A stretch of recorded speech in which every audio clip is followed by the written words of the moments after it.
Sebagai wujud kepedulian terhadap lingkungan sekitar, Dinas Potensi Maritim Lanal Sabang melaksanakan kerja bakti perawatan tanaman di kebun Basyarah, Ketahanan Pangan Lanal.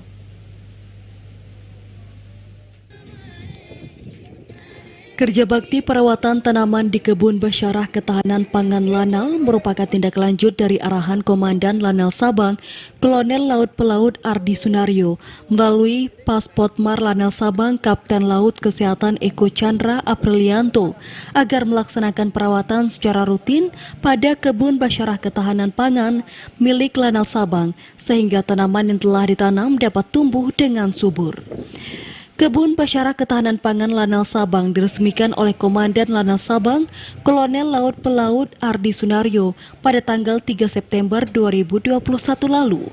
Selama ini di Kebun Basyarah telah dilaksanakan panen sayur dan ikan hasil budidaya Podmar Lanal Sabang.